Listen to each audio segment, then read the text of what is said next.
La brousse australienne. Il n'est pas d'environnement plus hostile.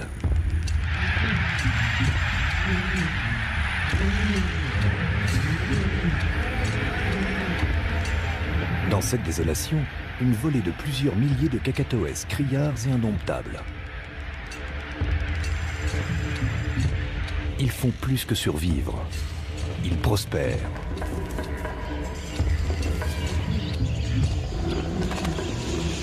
D'un bout à l'autre du continent. Des chaleurs du désert à la région des gommiers et aux monts enneigés.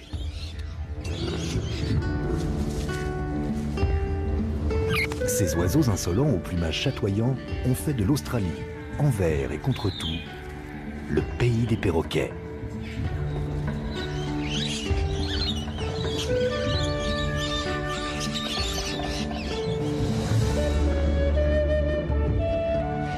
Avant l'apparition des déserts, la forêt tropicale recouvrait le continent australien.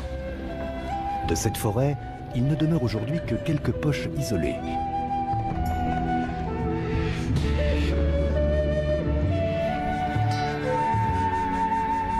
Ces espaces luxuriants résistent grâce à la mousson tropicale qui balaie la côte nord de pluies torrentielles.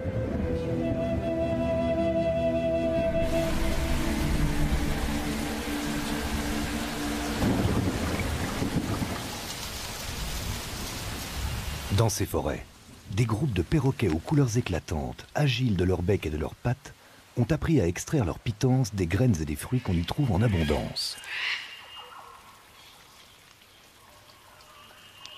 Le plus petit d'entre eux, le perroquet figuier, se gave de fruits plus gros que sa tête.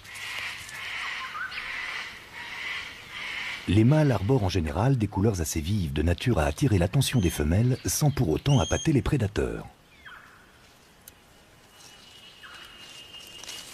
La perruche royale est voyante, alors que les plumes vertes du perroquet de Geoffroy se confondent avec les feuillages. Celui-ci compte sur sa jolie tête rouge et ses yeux vifs et clairs pour plaire à la jante féminine.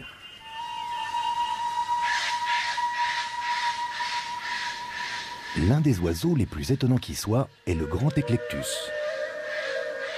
Il apporte en effet un démenti à pratiquement toute la théorie de l'évolution. Le mâle est de couleur verte, la femelle rouge. Pendant longtemps, on a cru qu'ils appartenaient à deux espèces distinctes tant ils sont différents.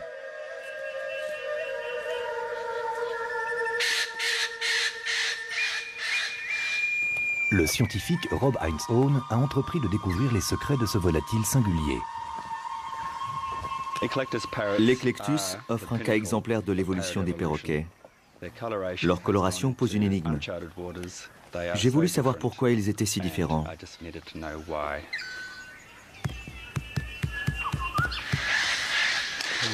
Je les dérange là. Mais je ne pouvais pas faire autrement pour voir s'ils occupaient les creux. L'un d'eux est en effet sorti d'un nid, c'est très bon signe. Ça vaut la peine d'installer une corde et de monter dans l'arbre pour aller voir de plus près.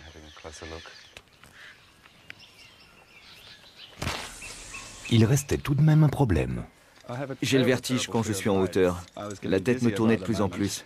Mais je n'ai pas résisté à la curiosité d'aller voir ce qu'il y avait dans ces creux. J'ai donc surmonté ma peur, je me suis accroché à la corde et j'ai grimpé. Lindsay, il y a des œufs. Génial! C'est génial, oui. Ils ont donc commencé à se reproduire. Je vais monter jusqu'à l'autre trou pour voir ce qu'il en est. Je suis monté à 15, 20, 25 mètres et j'ai enfin atteint le nid qui m'intéressait.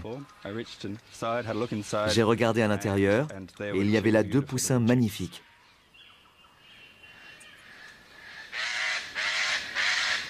Oui, il y a des poussins ici. Ils sont beaux en plus.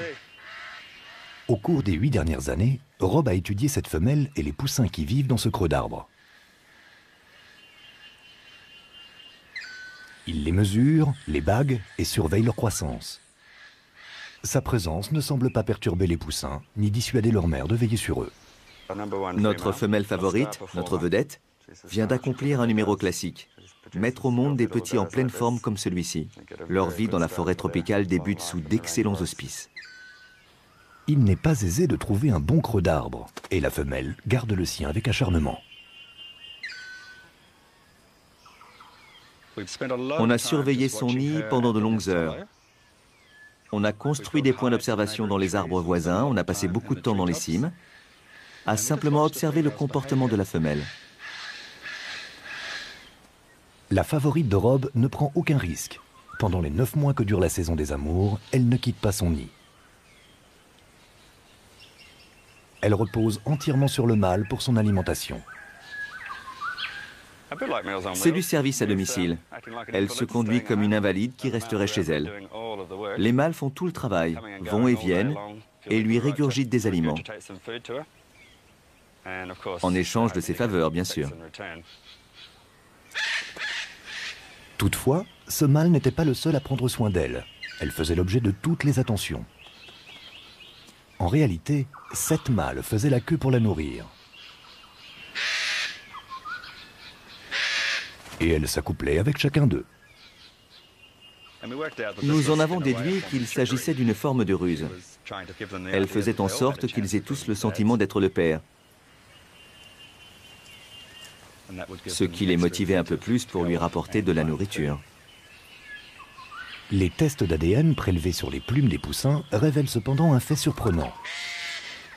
Sur les 24 petits qu'elle a mis au monde, au cours des 8 dernières années, 19 sont du même surmâle. Pour compléter le tableau, Rob désirait savoir jusqu'où allaient les mâles dans leurs trajets alimentaires. On a capturé un grand nombre de mâles et on leur a posé des transmetteurs sur la queue. On a installé des antennes sur les ailes de l'avion et on les a suivis du ciel sur toute la région. Fait incroyable, les trajets alimentaires de ces mâles languissants d'amour couvraient une superficie d'une centaine de kilomètres carrés.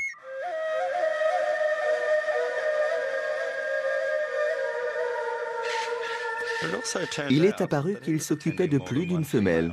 Certains en avaient 3 ou 4 auxquels ils rendaient visite, qu'ils nourrissaient et avec qui ils s'accouplaient. En les suivant à la trace, on a surpris leur petit manège. Après avoir rendu visite à leurs petites amies, les mâles viennent retrouver la préférée de Rob.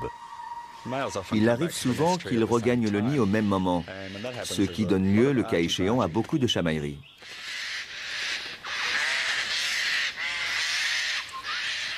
La diversité des modes de vie entre les sexes explique la différence de coloration du plumage. Le mâle est vert. C'est très important qu'il reste camouflé quand il cherche à se nourrir à travers la forêt, sur les arbres qui portent des fruits. Le mâle semble utiliser très judicieusement le rouge sous ses ailes pour se faire remarquer des femelles. Par contraste, le rouge de la femelle, visible à de longues distances, sert de signal ostensible. Elle brille en effet comme un phare et signifie par là aux autres oiseaux, en particulier aux autres femelles, « Va-t'en, ce creux est occupé, ne t'avise pas de t'approcher ou tu le regretteras. » Aucun autre oiseau au monde ne s'accouple ainsi. Une stratégie nuptiale qui s'est perfectionnée au sein de ces anciennes forêts sur une durée extrêmement longue. Dans le même temps, de brusques changements ont fait apparaître ailleurs sur le continent de nouvelles variétés de perroquets.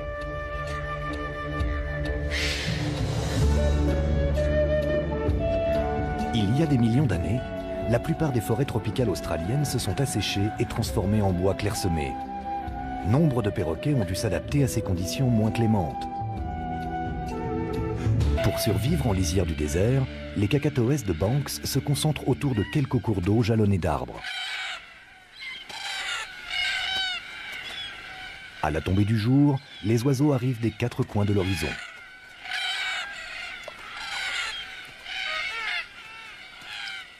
Étant donné la rareté des creux d'arbres où se reproduire, la plupart de ces jeunes mâles sont célibataires. C'est sur la seule mare des environs qu'ils prennent l'apéritif, et la soirée a tout fait de dégénérer en une fête bruyante. Les jeunes font la cour en exhibant la bande colorée qu'ils ont sur la queue, ainsi qu'en dressant leurs crêtes. Ces crêtes singulières sont ce qui distingue les cacatoès des autres perroquets.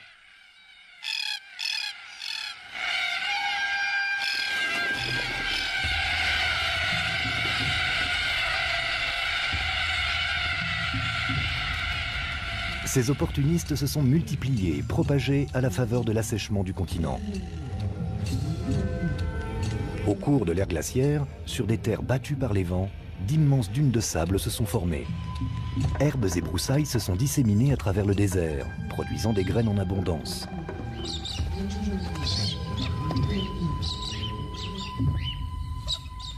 Les cacatoès rosalbins ont été prompts à tirer profit de ces nouvelles ressources. Ils n'étaient pas difficiles à satisfaire et se sont répandus un peu partout en mangeant n'importe quoi, ou presque. Aujourd'hui, rares sont les régions du continent où ces extravertis ne sont pas présents. Mais ces opportunistes n'étaient pas les seuls à tester de nouvelles saveurs. Moins commun, le cacatoès de Leadbeater s'est découvert il y a peu un goût pour le concombre groseille. Ces oiseaux curieux ont appris sans peine à se servir de leurs pattes pour décortiquer ce fruit. Ce nouveau mets faisait partie d'un assortiment exotique.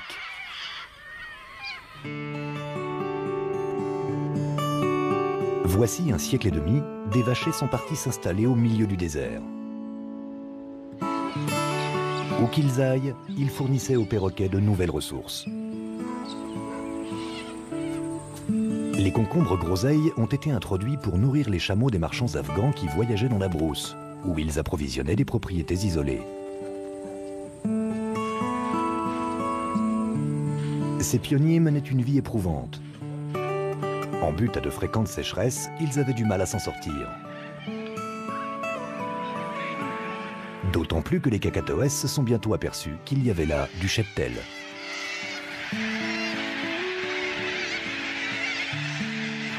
Du cheptel livré en pâture. Tous ces aliments qui leur étaient comme servis sur un plateau ont rendu la vie assez confortable à des générations entières de cacatoès, dont le nombre explosa.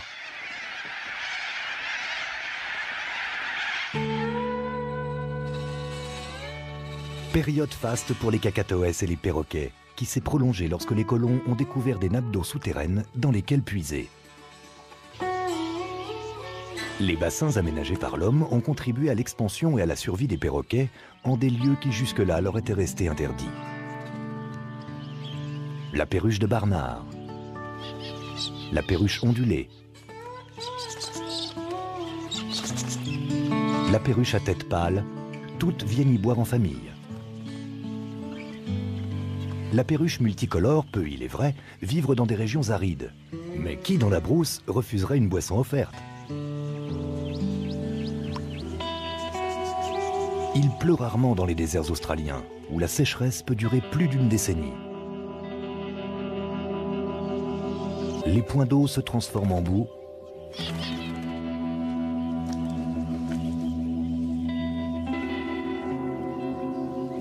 Ce qui laisse les écrevisses à découvert et en fait des proies faciles. La faune s'est adaptée pour survivre aux périodes où les rivières finissent en flaques.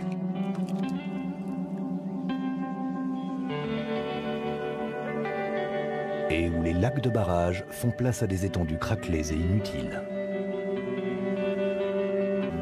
L'air vibre dans la chaleur.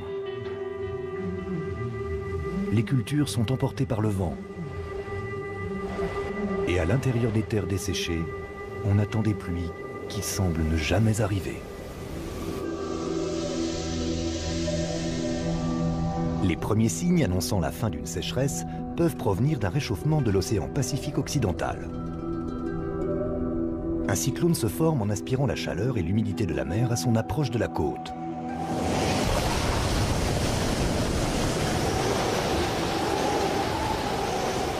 Des vents soufflant jusqu'à 250 km/h s'abattent sur le littoral.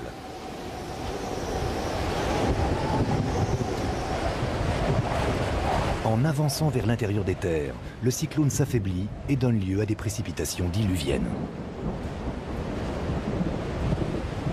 C'est alors un déluge sur des milliers de kilomètres à travers le continent. Et les perruches nymphiques d'accueillir la pluie par une danse. En quelques heures, le moindre lit de rivière se remplit d'une eau précieuse.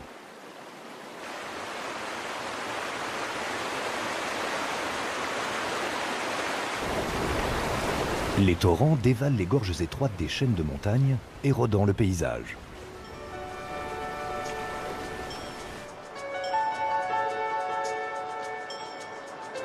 Des cours d'eau sinueux abreuvent le pays jusqu'en son cœur aride. Dans le Channel Country, les ruisseaux se ramifient dans les plaines inondables, jusque-là desséchées.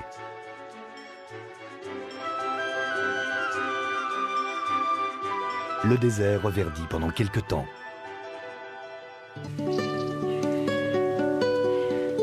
En un éclair, les plantes désertiques donnent quantité de graines.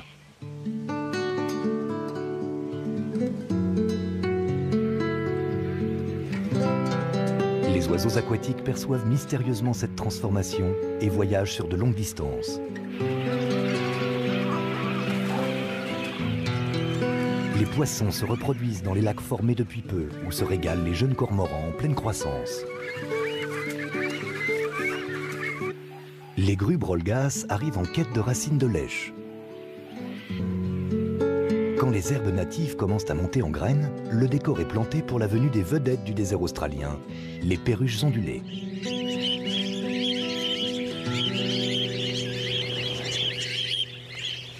Les Australiens les gardent en cage, mais à l'état sauvage, ces perruches errent dans les vastes étendues de la brousse. Quand il pleut, des volées d'oiseaux surgissent de toutes parts. Nul ne sait comment elles s'orientent. Peut-être sont-elles guidées par les ondes de basse fréquence émises par les orages sur des milliers de kilomètres.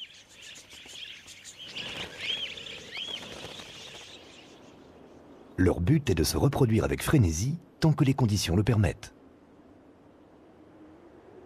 Le long des gorges des chaînes centrales, chaque creux d'arbre s'anime à la faveur des parades nuptiales. Rien de tel qu'une plage au bord de la rivière pour un dîner en tête-à-tête.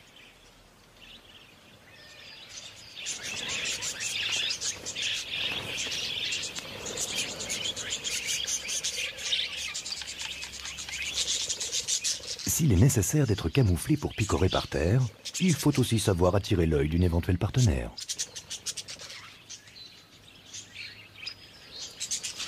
Les perruches ondulées ont une perception oculaire différente de la nôtre.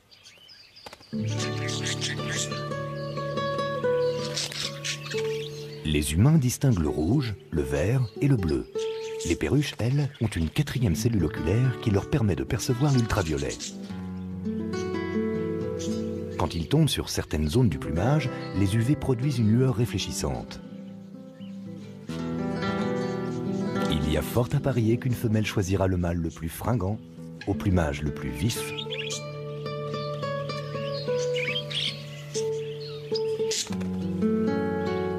Surtout s'il sait aussi se battre.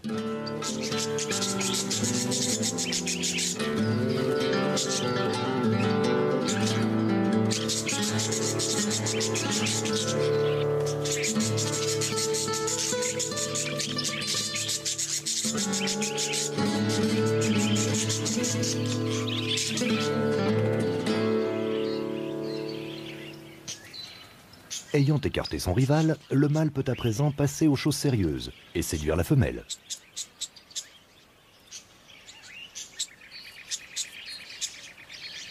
Outre la réflexion des UV, certaines régions de leur plumage prennent une teinte fluorescente, en particulier au niveau du cou et de la tête.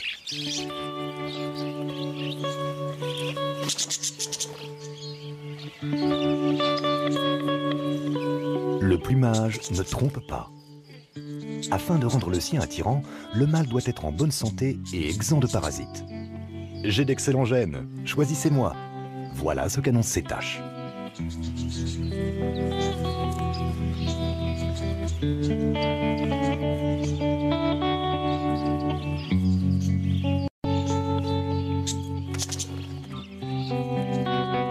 Si la femelle se laisse convaincre, il l'invite à un bon repas en régurgitant des aliments dans son bec.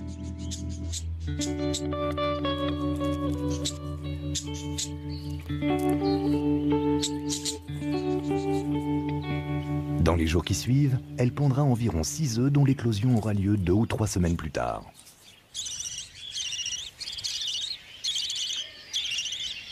Elle nourrit ses poussins aveugles et nus d'un liquide nourrissant semblable à du lait. Les oisillons se développent vite.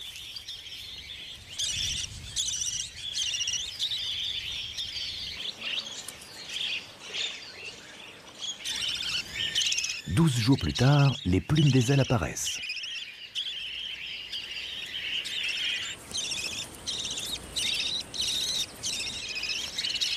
Et en l'espace de 4 semaines, ils sont pratiquement prêts à quitter le nid.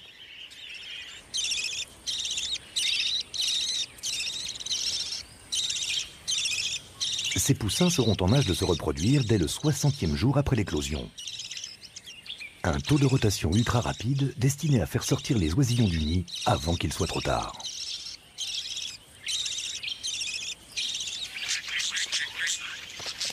Mais du jour au lendemain, tout pourrait finir. À 2 mètres, le Varan perenti est le plus grand d'Australie.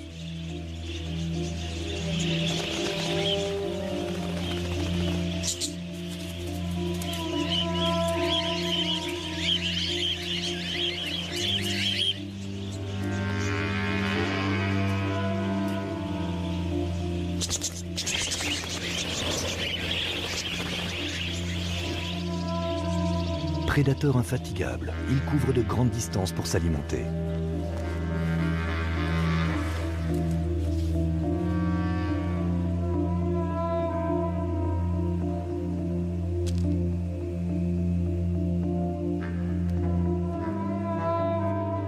Le Varan perenti piste sa proie par la vue et en détectant des molécules odoriférantes à l'aide de sa langue.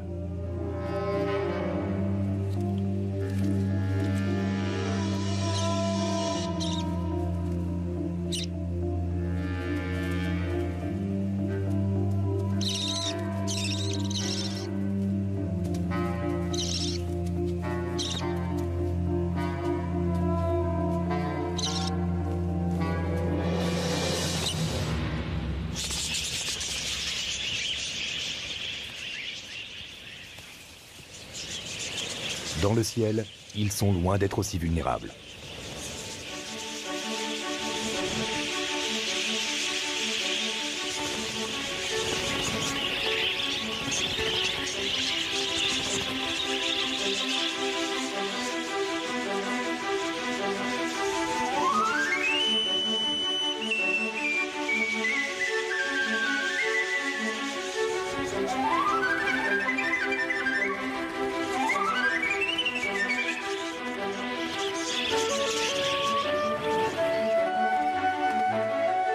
Des escadrilles de perruches synchronisées volent à basse altitude parmi les mulgas. Les couleurs qu'elles ont dans le dos les camouflent sur ce fond d'herbe sèche.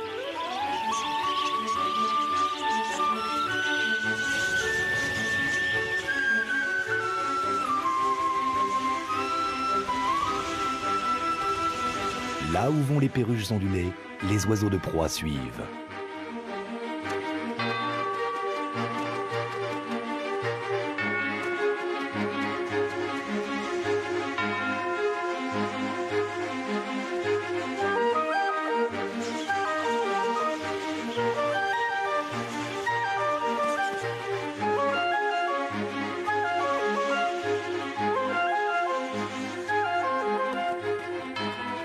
C'est un maillon faible que recherche le chasseur.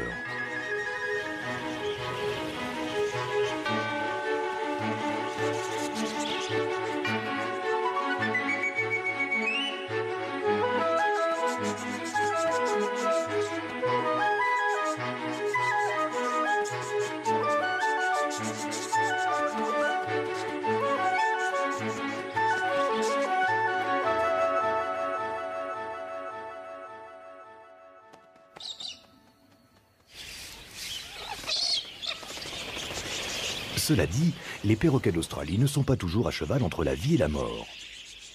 Le Cacatoès rosalbin semble avoir tout loisir de faire le clown.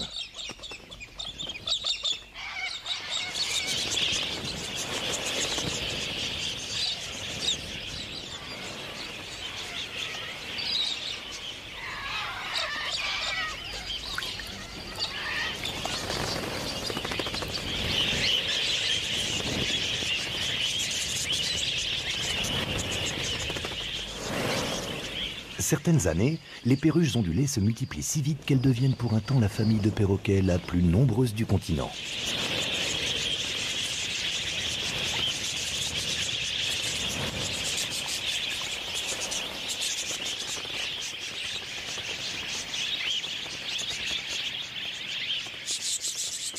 certains témoignages des premiers colons évoquent des volées épaisses au point d'obscurcir le ciel.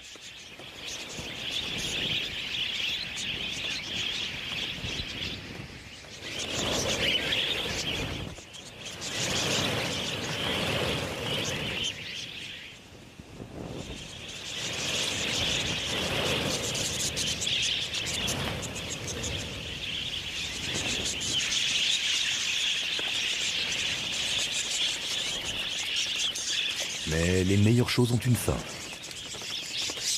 Au retour de la sécheresse, la reproduction s'interrompt.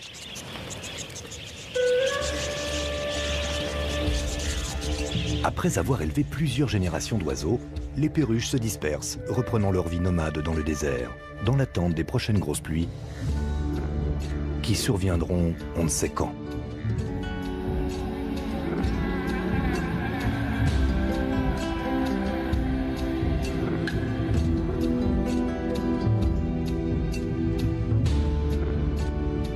Par contraste avec l'intérieur du pays, aux sécheresses imprévisibles, le littoral du sud de l'Australie connaît des saisons bien plus régulières. En hiver, les masses d'air froid de l'Antarctique apportent de la neige en haute montagne.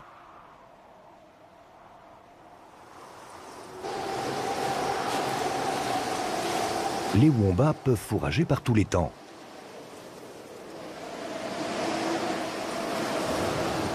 Mais les perroquets, eux, n'apprécient pas le mauvais temps.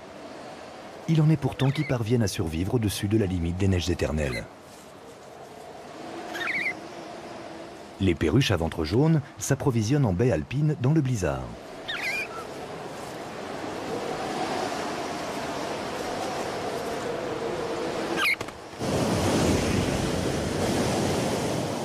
Au niveau de la mer, le front froid donne lieu à des vents violents qui, s'ils font la joie des surfeurs, mettent en péril toute autre forme de vie.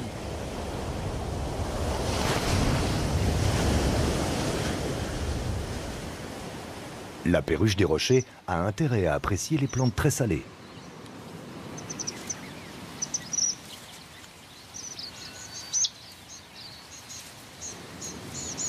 Vivre dans la zone d'Embrun n'est pas facile, mais ces oiseaux résistants sont des battants.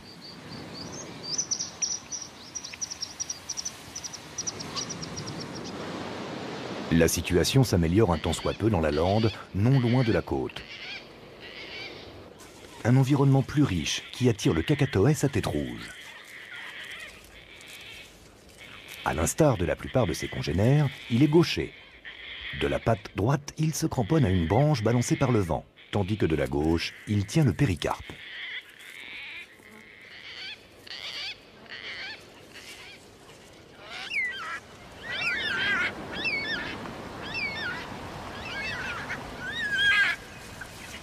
Le kakatoès funèbre privilégie lui aussi la patte gauche quand il s'attaque au cône qui enserre les follicules du banksia.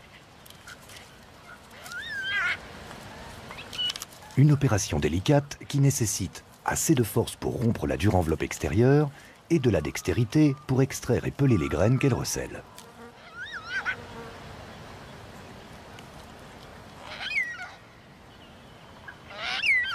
Les plantes indispensables à la survie de ces perroquets doivent être brûlées pour se régénérer. Un orage y suffira.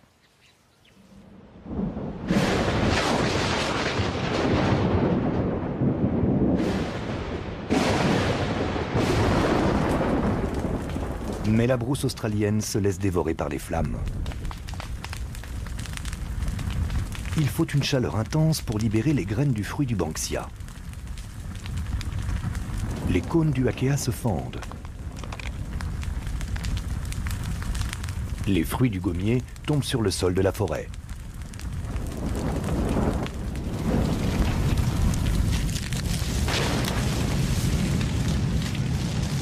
L'huile contenue dans les feuilles d'eucalyptus est aussi explosive que l'essence.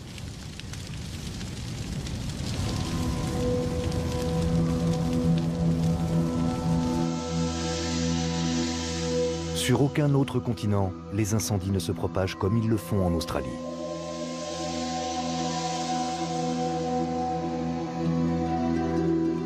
Certains feux brûlent des millions d'hectares.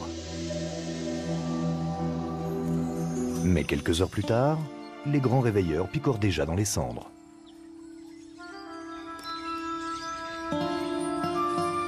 Et les perruches de Penang qui survivent à cet enfer dégustent des graines d'eucalyptus grillées.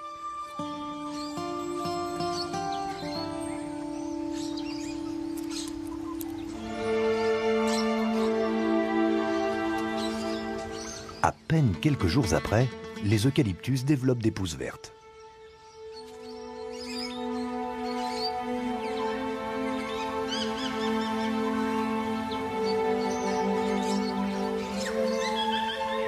En l'espace de quelques années, les forêts se régénèrent.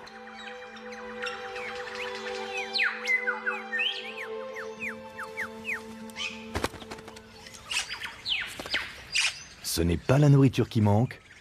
Le moment est donc venu pour les perruches de Penang de se reproduire à nouveau. Par leur plumage vif, les perroquets semblent crier à leurs prédateurs potentiels « Distribution gratuite de repas, servez-vous !» Mais qu'on soit une perruche ondulée ou de Penang, un éclectus ou tout autre perroquet, il faut courir le risque de la couleur afin de s'accoupler.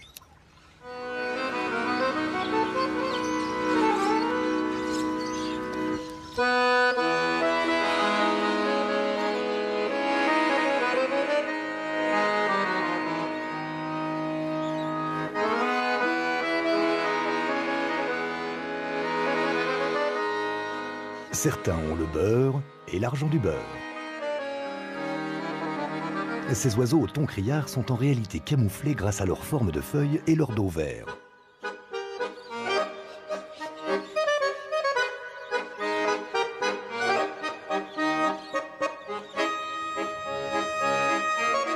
Encore que leur déguisement ne soit pas tout à fait adapté aux banlieues australiennes.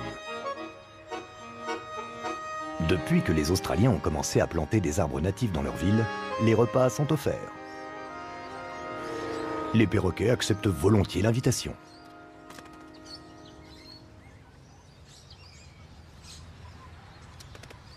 Certains prolongent leur séjour plus que de raison.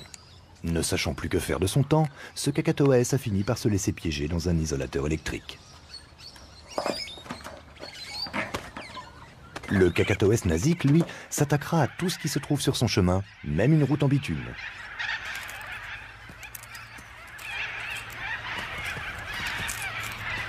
Puis le jardin du voisin.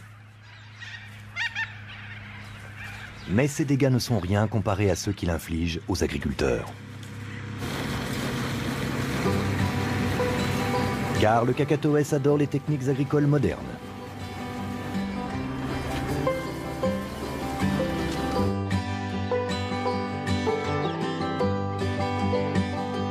Il y a une vingtaine d'années, l'exploitation agricole de Lakeland s'est lancée dans l'agriculture intensive. L'environnement se prêtait à la culture du maïs et de l'arachide, laquelle a attiré le Cacatoès à huppe jaune.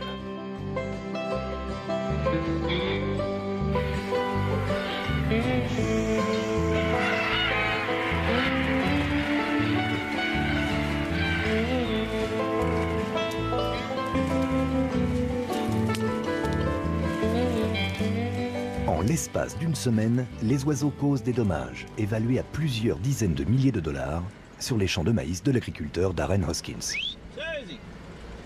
Leur nombre s'est multiplié au fil des années. C'est principalement dû à leur habitat naturel, qui ne leur offre pas de ressources suffisantes tout au long de l'année. Tandis qu'ici, dans la vallée, à Lakeland, même quand il fait très sec entre août et septembre, ils subsistent sur le sol des résidus de culture. Les oiseaux ont de quoi manger toute l'année. Dans ces conditions, ils peuvent continuer de se reproduire 12 mois par an, sans aucun problème. Il y a de la nourriture et de l'eau à volonté, tout leur est disponible, ils se font plaisir. Quand ils ont fini le maïs, les Cacatoès se rabattent sur les champs d'arachides où ils défont les bottes de foin.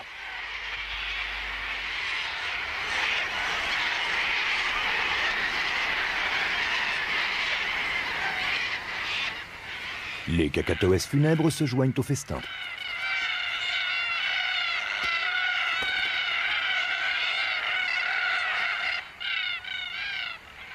Comment notre agriculteur s'y prend-il pour tenter de les maîtriser?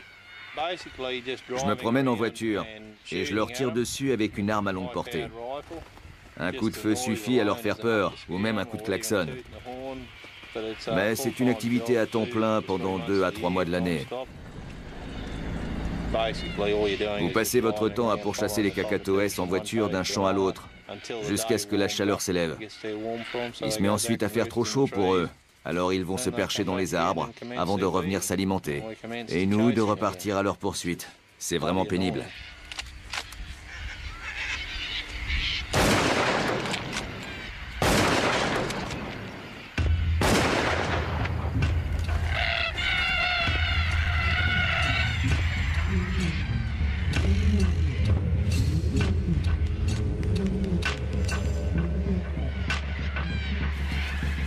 Plus au sud, dans la région où l'on cultive l'avoine, c'est un autre cacatoès. Mais l'histoire est la même. À petite dose, le Cacatoès corella est un oiseau charmant.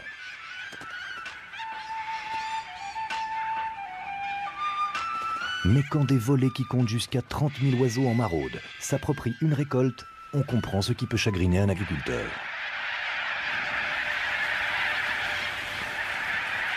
Le grain est stocké dans des grands abris protégés par des toiles épaisses. Mais celles-ci ne résistent pas à leur bec affûté.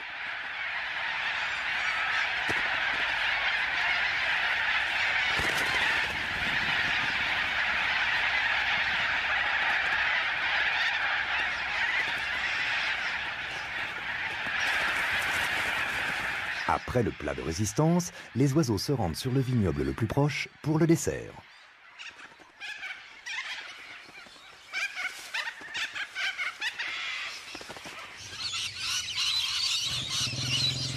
Quant aux cultivateurs de litchi, leur ennemi s'appelle le loriquet à tête bleue. Les cultivateurs passent chaque heure du jour à patrouiller dans leur verger pour tenir les oiseaux à distance.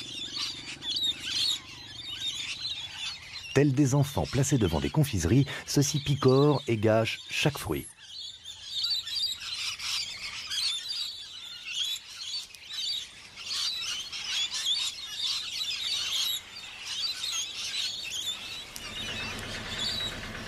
Pour les cultivateurs, c'est à celui qui récoltera le fruit mûr en premier. Or, à ce jeu, l'oiseau sort victorieux.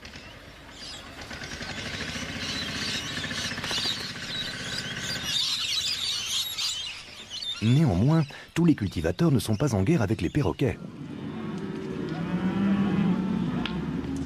Un élevage de bétail du Queensland sert d'improbable refuge à une beauté turquoise rarissime, la perruche à ailes d'or.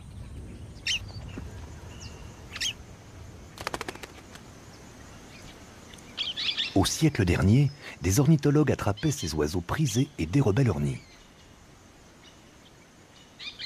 Ce pillage a abouti à la quasi-disparition de l'espèce. Pour ne rien arranger, le mode de vie de ces perruches difficiles est soumis à des conditions bien particulières. En premier lieu, un couple a besoin, au moment de se reproduire, d'une termitière climatisée dans laquelle se terrer et faire son nid.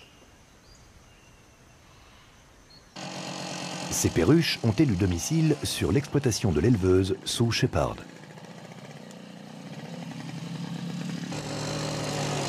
Depuis 30 ans, à la saison des amours, elle parcourt à moto des centaines de kilomètres afin de localiser les monticules hébergeant des poussins.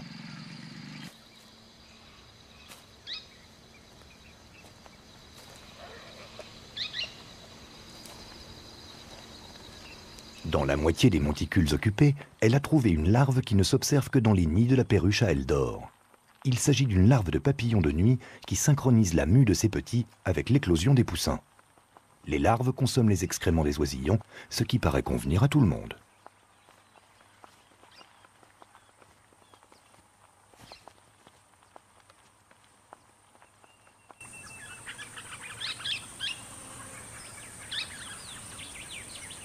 Pendant ce temps, les parents sont partis faire des provisions. À leur retour, le père se pose sur le monticule pour vérifier que rien ne menace les petits.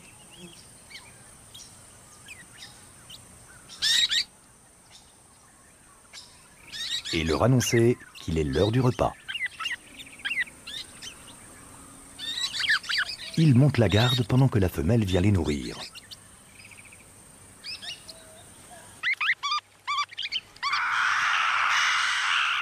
Un emploi du temps éreintant quand on sait que les poussins prennent 4 à 5 repas par jour.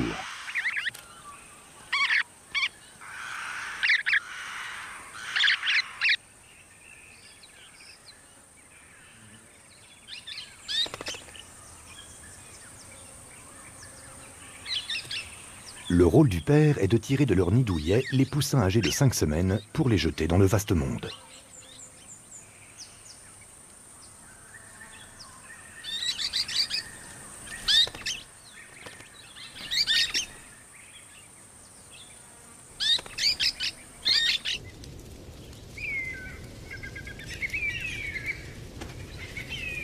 C'est la saison sèche, ce qui signifie que les jeunes oiseaux peinent à trouver dans les herbes épaisses de quoi se nourrir.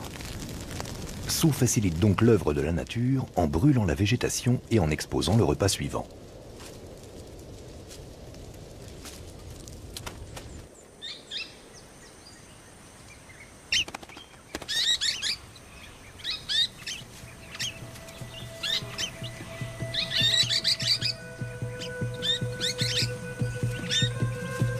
Cette propriété est un refuge pour la perruche à ailes d'or. Aussi les efforts de Sue constituent-ils peut-être l'ultime rempart contre l'extinction de l'espèce.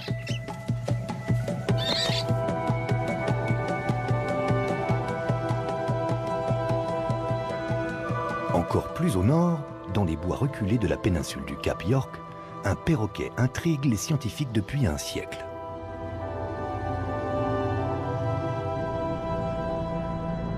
Le jeune biologiste Steve Murphy est arrivé ici il y a 10 ans.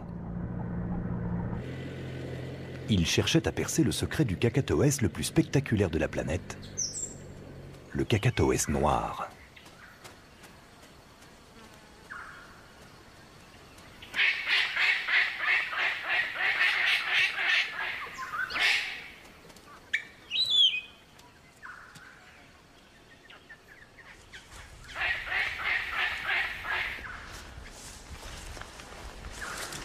Rares sont ceux qui ont déjà vu cet oiseau. Regardez, le voilà.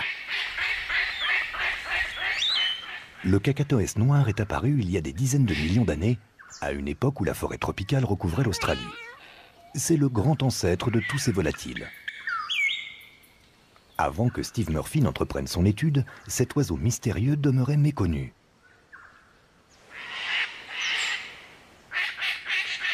Le seul moyen d'en localiser un dans la forêt est d'imiter son cri.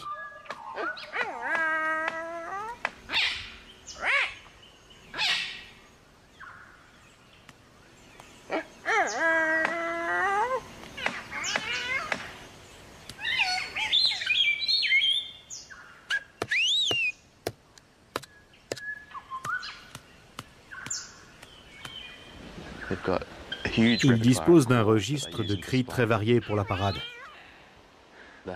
Le cri de salut en fait partie. Il ressemble en effet à un salut adressé à un partenaire ou à un oiseau voisin.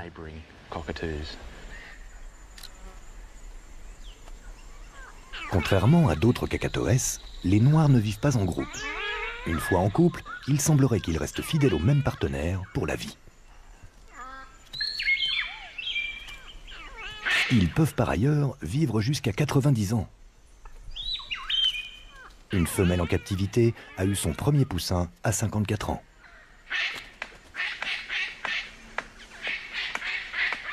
Pour séduire une femelle, le mâle doit avoir un patrimoine et être propriétaire de nids agréables. S'il veut avoir une chance de s'accoupler, elle doit en outre être convaincue de son aptitude à construire plusieurs nids magnifiques.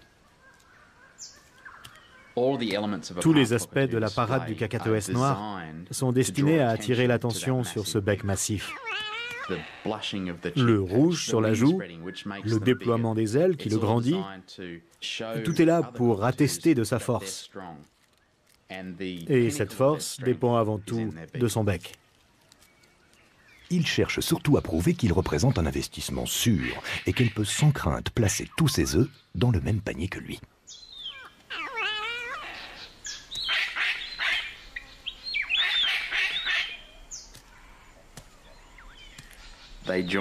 Ils se retrouvent dans ces nids tous les matins et tous les après-midi. Ils échangent les dernières nouvelles. Tout se passe comme si on écoutait un vieux couple marié.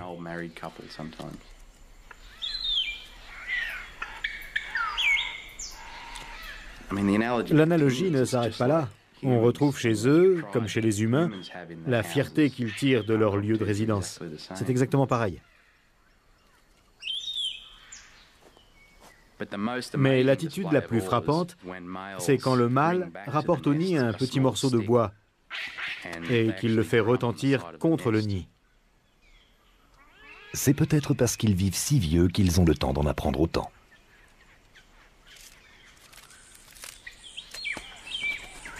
Mais dans le règne animal, il est quand même rare de voir un outil utilisé avec un tel esprit de suite.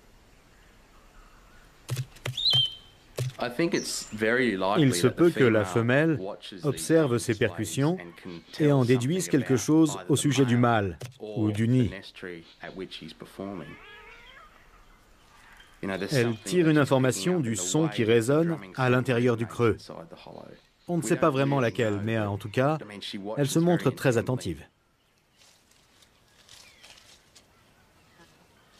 Le mâle essaiera 2 ou 3 baguettes avant d'en retenir une qui le satisfasse pleinement.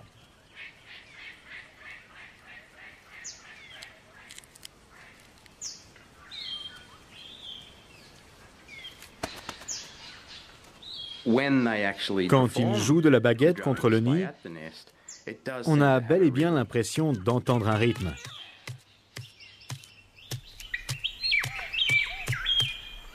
Quand il a fini de jouer, il se pose souvent au bord du creux et débite la baguette en brindilles pour en tapisser le nid. Si le mâle lui fait une forte impression, la femelle descendra le rejoindre à l'entrée du nid pour voir s'il vaut la peine de s'accoupler avec lui.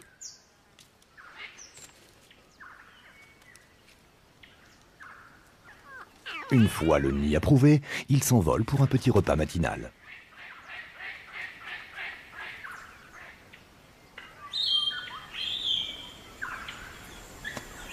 Les oiseaux de la région se rassemblent sur les arbres qui portent des fruits. Le bec puissant des cacatoès noirs leur permet de manger des aliments auxquels d'autres cacatoès, et d'une manière générale d'autres animaux, n'ont pas accès.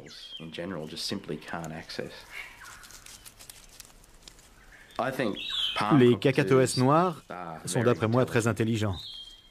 Il suffit d'observer la parade nuptiale d'un couple dans son nid, ou un mâle façonnant une baguette, pour se rendre compte du niveau de réflexion dont ils sont capables. Certes, ces cacatoès noirs royaux ne sont pas les seuls à être malins. Tous les perroquets sont futés. Alors que chez la plupart des oiseaux, l'apprentissage se limite aux premiers mois, tout au long de leur vie, les perroquets continuent d'accumuler un savoir qu'ils lèguent à leur progéniture. Si à leur capacité réflexive, on ajoute l'habileté avec laquelle ils se servent de leur bec et de leurs pattes, on en vient à se dire que les perroquets étaient en quelque sorte préadaptés à ce continent sujet au changement. De l'assèchement des terres à l'arrivée des Européens, ces oiseaux les plus intelligents qui soient ont prospéré et fait de l'Australie le pays des perroquets.